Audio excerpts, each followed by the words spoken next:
देशासमोरील वाढत्या इंधन संकटाच्या पार्श्वभूमीवर राज्य शासनाने नागरिकांना इंधन बचतीचे आवाहन केले आहे. या आवाहनाला प्रतिसाद देत विविध क्षेत्रातील मान्यवर पुढाकार घेत असून ठाणे वकील संघटनेचे उपाध्यक्ष सलील श्रीकांत बुटाला यांनीही इंधन बचतीचा संदेश देण्यासाठी अनोखा उपक्रम राबविला आहे. आज सलील बुटाला हे ठाणे न्यायालयात थेट सायकलवरून दाखल झाले. दैनंदिन प्रवासासाठी सायकलचा वापर करून त्यांनी इंधन बचतीचे महत्त्व अधोरेखित केले. वाढत्या इंधन वापरावर नियंत्रण ठेवण्यासाठी आणि पर्यावरण संवर्धनाला चालना देण्यासाठी प्रत्येकाने आपल्या दैनंदिन जीवनात पर्यायी वाहतुकीचा अवलंब करण्याची गरज असल्याचे त्यांनी यावेळी सांगितले. इंधन बचत हे आपल्या सर्वांचे कर्तव्य आहे. प्रत्येक नागरिकाने या मोहिमेत सहभागी होऊन छोटासा का होईना पण सकारात्मक बदल घडवून आणला तर मोठ्या प्रमाणात इंधनाची बचत होऊ शकते, असे मत सलील बुटाला यांनी व्यक्त केले. तसेच त्यांनी आपल्या सहकाऱ्यांसह सर्व नागरिकांना इंधन बचत मोहिमेत सहभागी होण्याचे आवाहन केले. त्यांच्या या उपक्रमाचे न्यायालय परिसरात उपस्थितांकडून कौतुक करण्यात आले. इंधन बचतीसोबतच पर्यावरण संरक्षणाचा संदेश देणाऱ्या या कृतीची सर्वत्र चर्चा होत आहे. पुढे असलेलं इंधन संकट आणि त्यांनी दिलेली हाक म्हणजे आव्हान की इंधन बचत करा आणि त्याला मी एक प्रतिसाद देतोय. एक सर्वसामान्य वकील आणि एक सेवक म्हणून आहे. कुठल्याही पोस्टचा मी उल्लेख करत नाहीये, पण मी एक सेवक म्हणून कायम राहणार आहे. आणि या देशापुढे जे आव्हान आहे इंधन बचाव, तर हा माझा प्रतिसाद आहे. आणि जर मी स्वतःच हे सुरू केलं तर माझं बघून कोण ना कोणतरी अशा प्रकारचं सायकल चालवून इंधन बचत करतील असं मला विश्वास वाटतो. मी आवाहन करतो की त्यांनी देखील आपल्या केंद्र सरकार आणि राज्य सरकारने केलेल्या आव्हानाला प्रतिसाद द्यावा आणि इंधन बचत करावं. आणि खारीने ज्याप्रमाणे वाटा उचलला त्याप्रमाणे आपण देखील देशकार्यामध्ये आणि अशा संकटामध्ये देशाला मदत करण्यासाठी वाटा उचलणं हे फार जरुरीचं आणि आवश्यक आहे. नागरिकांना आवाहन करण्यात येत आहे की सध्या डासांमार्फत पसरणाऱ्या डेंग्यू या आजाराचा प्रसार रोखण्यासाठी प्रत्येकाने पुढील प्रमाणे कार्यवाही करावी. डेंग्यू आजार एडिस इजिप्ती हा डास चावल्याने होतो. या डासांची पैदास साचलेल्या किंवा साचवलेल्या स्वच्छ पाण्यामध्ये होते. 8 दिवसांपेक्षा जास्त दिवस पाणी उघडे व साचून राहिल्यास त्यात डास अंडी घालतात. अंड्यांच्या अळ्या तयार होऊन पुढे डास तयार होतात. यासाठी आपल्या घरातील पाणी साठे उदाहरणार्थ बॅरल्स, पिंपे, टाक्या, हौद, रांजणे इत्यादी दर आठवड्याला रिकामे करून घासून पुसून कोरडे करून पुन्हा भरावे. 1 दिवस कोरडा दिवस म्हणून पाळावा. पाणी साठ्यांना घट्ट झाकणे बसवावीत किंवा जुनी साडी, चादर, धोतर यांनी बांधून झाकून ठेवावीत, म्हणजे डास त्यात जाऊन अंडी घालणार नाहीत. घराच्या गच्चीवर, आजूबाजूला, अंगणात कोठेही पाणी साचू देऊ नये. भंगार सामान उघड्यावर टाकू नये. उदाहरणार्थ टायर्स, प्लास्टिक सामान, कुंड्या, टाकाऊ वस्तू इत्यादी. अशा सामानात पावसाचे पाणी साठून त्यात डेंग्यूच्या डासांची पैदास होते. घरातील कूलर्स, फ्रीजच्या पाठीमागील ट्रे हे देखील वेळोवेळी कोरडे करावेत.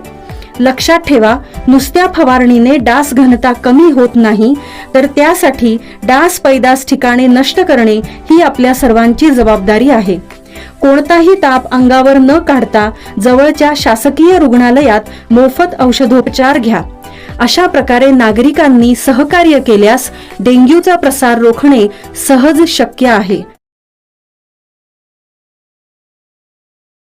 किम्स हॉस्पिटल ठाणे येथे IHGS यांच्या वतीने आयोजित करण्यात आलेल्या ALS robotics 2026 fellowship of advanced laparoscopic surgery and robotics या प्रतिष्ठित शैक्षणिक कार्यशाळेला देशभरातील शल्यविशारद आणि आरोग्य सेवा व्यावसायिकांचा उत्स्फूर्त प्रतिसाद मिळाला. मिनिमली इन्व्हेन्सिव्ह आणि रोबोटिक शस्त्रक्रिया क्षेत्रातील अद्ययावत तंत्रज्ञान, कौशल्य विकास आणि ज्ञान विनिमय यावर आधारित या 3 दिवसीय कार्यशाळेमध्ये तज्ज्ञांचे मार्गदर्शन, परस्पर संवादी चर्चा तसेच अत्याधुनिक शस्त्रक्रियांची थेट प्रात्यक्षिके आयोजित करण्यात आली आहेत. देशातील विविध शहरांमधील नामांकित शल्यविशारदांकडून करण्यात येणाऱ्या प्रगत लॅप्रोस्कोपिक आणि रोबोटिक शस्त्रक्रियेचे थेट प्रक्षेपण किम्स हॉस्पिटलमध्ये करण्यात येत आहे. त्यामुळे सहभागी डॉक्टरांना आणि आरोग्य सेवा व्यावसायिकांना आधुनिक शस्त्रक्रिया तंत्रज्ञानाचे प्रत्यक्ष निरीक्षण करण्याची संधी मिळत आहे. या कार्यशाळेत 80हून अधिक शल्य विशारद, वैद्यकीय तज्ज्ञ आणि आरोग्य सेवा क्षेत्रातील व्यावसायिक सहभागी झाले आहेत. लॅप्रोस्कोपिक आणि रोबोटिक शस्त्रक्रिया क्षेत्रातील नव्या घडामोडी, संशोधन आणि उपचार पद्धती याबाबत सखोल माहिती देणारे हे व्यासपीठ ठरत आहे. कार्यशाळेचे नेतृत्व डॉक्टर अनिल हिरूर, संचालक oncological science, KIMS hospitals Thane करत असून त्यांच्या समवेत देशभरातील विविध नामांकित शल्य विशारद आणि तज्ज्ञ डॉक्टर मार्गदर्शन करत आहेत. या उपक्रमामुळे रोबोटिक आणि मिनिमली इन्व्हेन्सिव्ह शस्त्रक्रिया क्षेत्रातील कौशल्य वृद्धीला चालना मिळणार असून आधुनिक आरोग्य सेवेच्या दिशेने हे एक महत्त्वाचे पाऊल मानले जात आहे. नमस्कार. किम्स हॉस्पिटल आणि Indian association of gastrointestinal endoscopic surgeons ही जी संस्था आहे, या दोघांच्या संयोगाने आज फाल्स रोबोटिक्स नावाचा एक ट्रेनिंग प्रोग्राम आपण इथे घेतला. 100हून अधिक सर्जन्स इकडे आलेले आहेत. भारताच्या प्रत्येक कोपऱ्यातनं तर आलेलेच आहेत, त्याबरोबरच बांगलादेश, नेपाळ इकडून सुद्धा सर्जन आलेले आहेत ज्यांना रोबोटिक मध्ये इंटरेस्ट आहे.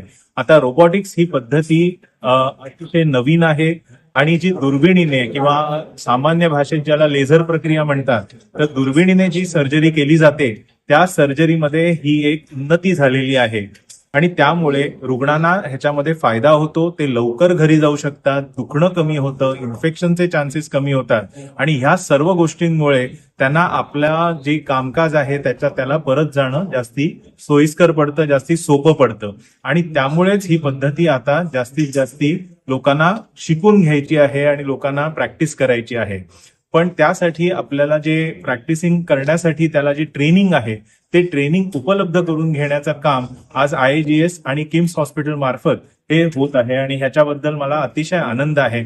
आमचे IAGS चे जे प्रेसिडेंट आहेत गोविंदराज सर, ते त्रिचीहून इथे आलेले आहेत ट्रेनिंग देण्यासाठी आणि IAGS मध्ये 13,000 सर्जन्स आहेत आणि ह्या 13,000 सर्जनची संस्था आहे जी नेहमीच रुग्णांसाठी आणि सर्जन्ससाठी जे अत्याधुनिक गोष्टी आपल्याला जगभर उपलब्ध आहेत ते त्यांच्यापर्यंत आणण्याचा प्रयत्न ही सातत्याने करत असते. त्यामुळे आज अतिशय आनंद होतोय की आज 100हून अधिक सर्जन्स आलेले आहेत आणि त्यांना आम्ही ट्रेनिंग देऊ शकतो आहे.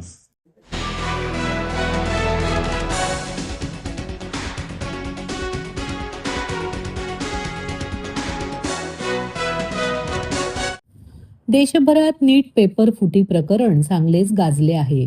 या पाठोपाठच CBSE पेपर घोटाळा देखील उघडकीस आला असून यामुळे अनेक विद्यार्थ्यांचे शैक्षणिक नुकसान झाले आहे. यात काही विद्यार्थ्यांनी आत्महत्या देखील केली. याचाच निषेध करण्यासाठी राष्ट्रवादी युवक काँग्रेसचे जिल्हाध्यक्ष अभिजित पवार यांनी ठाण्यातील जिल्हाधिकारी कार्यालयासमोर अनोखे आंदोलन केले. नीट पेपर फुटी प्रकरण, CBSE घोटाळा यामुळे देशाची शैक्षणिक प्रतिमा मलिन होत असून यामुळे विद्यार्थ्यांवर देखील परिणाम होत आहे. म्हणून केंद्रीय शिक्षण मंत्र्यांनी नैतिकतेच्या आधारावर राजीनामा दिला पाहिजे, अशी भूमिका राष्ट्रवादी युवक काँग्रेसचे अभिजित पवार यांनी मांडली. या आंदोलनात केंद्रीय शिक्षण मंत्र्यांचे हुबेहूब वेशभूषा केलेले प्रति धर्मेंद्र प्रधान यांना चपलांचा हार देखील घालण्यात आला. देशातल्या विद्यार्थ्यांना खेळणं समजलं आहे. हा देशातील विद्यार्थ्यांचा अपमान आहे. हा अपमान सहन केला जाणार नाही. हे सरकार आम्हाला कॉकरोच समजत आहे. आता कॉकरोच रस्त्यावर उतरले आहेत. कॉकरोच पार्टीला आमचे समर्थन असल्याचे माध्यमांशी बोलताना अभिजित पवार यांनी सांगितले. विद्यार्थी रात्रभर दाखवून अभ्यास करतात, वर्षानुवर्ष अभ्यास करत असतात. हे विद्यार्थी म्हणजे विद्यार्थ्यांना काय समजून ठेवलंय या भारत सरकारने? पेपर मध्ये नापास झाल्यानंतर विद्यार्थ्यांना रिचेकिंगला पेपर टाकला तर त्यात तो पास झालेला असतो. म्हणजे नक्की हे शिक्षक काय करून काय पिऊन पेपर चेक करत असतात? हे विद्यार्थ्यांना खेळणं समजलं. हा विद्यार्थ्यांचा अपमान आहे. हा अपमान भारतामध्ये सहन केला जाणार नाही. ज्या पद्धतीचं राजकारण या विद्यार्थ्यांच्या बाबतीत या नरेंद्र मोदी सरकारने, या धर्मेंद्र प्रधानांनी, शिक्षा मंत्र्यांनी केलंय, त्या प्रकारे यांचा राजीनामा घेतल्याशिवाय कधी विद्यार्थी हे शांत बसणार नाही. सर एकीकडे पुण्यात देखील काँग्रेस जनता पार्टीचं आंदोलन याच बाबतीत सुरू आहे. राष्ट्रवादी शरदचंद्र पवार युवक काँग्रेसचं देखील आंदोलन सुरू आहे. काय वाटतं सरकारला अजून कॉक्रोचेस आता काहीतरी करून दाखवतील. कॉक्रोच रस्त्यावरती उतरले, त्यांना तरुणांना कॉक्रोचेस समजायचंय, तर आम्ही सगळे कॉक्रोचेस आहोत. कॉक्रोच पार्टीचं आम्ही समर्थन करतो की ज्या पद्धतीने ते एवढ्या ताकदीने देशामध्ये अभिजित दिपके उतरले आहेत, विद्यार्थ्यांच्या भल्यासाठी उतरलेले आहेत. या राज्यात चाललंय काय, काल ठाण्यात आरती बघितली असेल तुम्ही, त्याच्यावरती मला काय जायचं नाही. पकडलं गेलं तर जय श्रीराम. या पद्धतीचं राजकारण या महाराष्ट्रात चालत देवांना पुढे केलं जातंय. बघता करत पुढे पुढे ओढलं जातंय. त्या गायीच्या वासरूला पण समजतं मी दूध पिल्याने मोठी होईन, मी गोमूत्र पिल्याने मोठी होणार नाही. अभिजित दिपकेंचा देखील फोटो आता ट्विट करण्यात आलेला आहे. संजय राऊत त्यांना मोदींची त्यांची भेट घेतली अमेरिकेमध्ये. त्याचं फक्त कुठेतरी जनता पार्टीचं आंदोलन असताना पंतप्रधान नरेंद्र मोदी भेटला हा फोटो वाईट घ्या. आता तो फोटो क्लिअर आहे, कसा आहे काय अजून तो बघण्यात आलेला नाहीये. फोटो कसा बनवलाय, काय बनवलाय, पण ठीक आहे. ज्या पद्धतीचा फोटो आहे ते आधी भेटले असतील. जसं त्यांच्यावरती आरोप होतात की हा पक्षाचा कार्यकर्ता आहे म्हणून, पण काहीतरी त्याने पाऊल उचललंय ना. ते पाऊल उचलल्यामुळे देशात क्रांती आल्यासारखी वाटते. म्हणजे विद्यार्थी जगात हे विद्यार्थी पुढे आल्यासारखे वाटत आहे. विद्यार्थी नुकसान करणार नाहीत, नेपाळ सारखं होणार नाही आपल्या महाराष्ट्रात, आपल्या भारतामध्ये, पण त्यांना काहीतरी जाग येईल असं हे विद्यार्थी करून दाखवतील.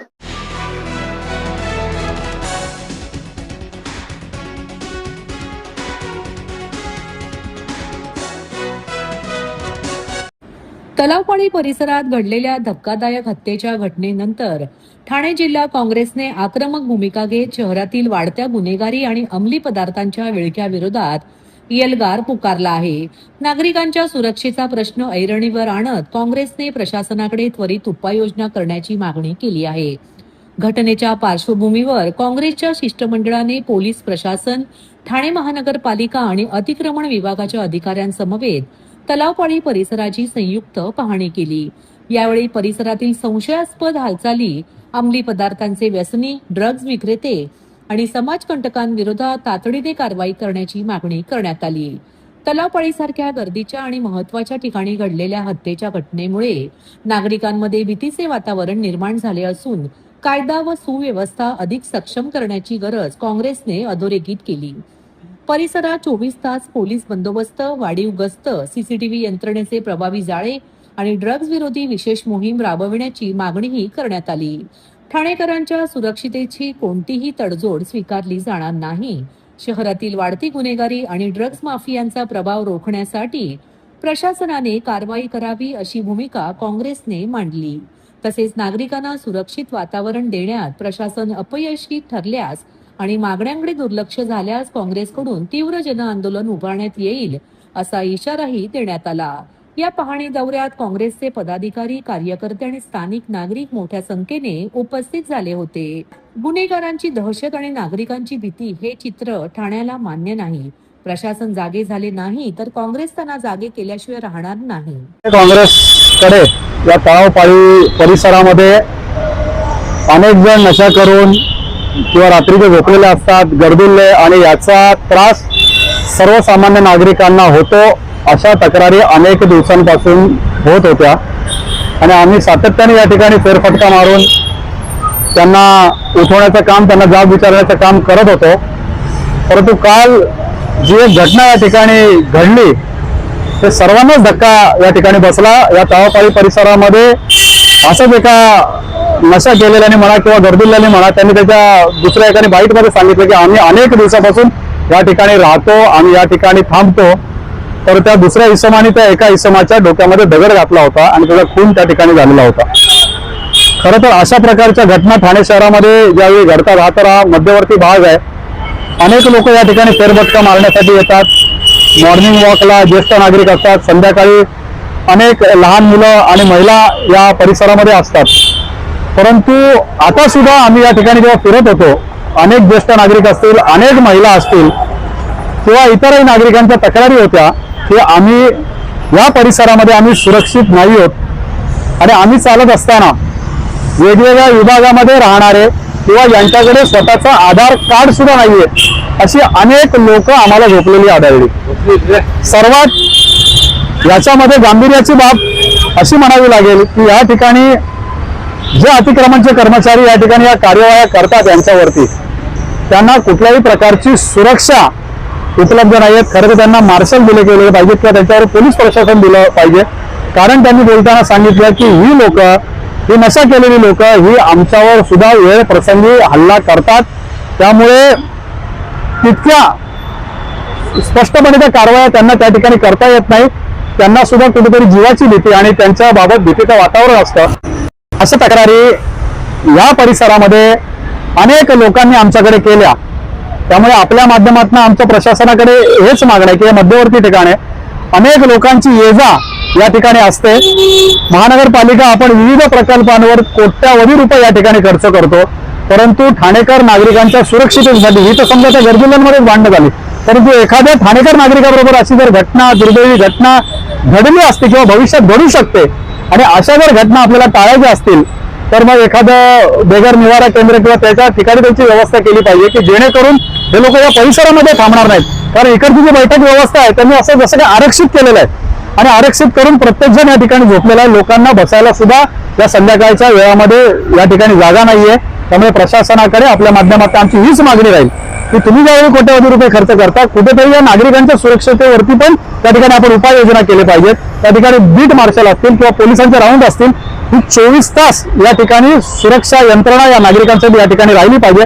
त्यामुळे कुठल्याही प्रकारच्या अशा घटना या परिसरामध्ये घडणार नाहीत आणि ठाणेकर नागरिक सुरक्षिततेपणे महिला असतील, लहान मुलं असतील या परिसरामध्ये वावरू शकतील.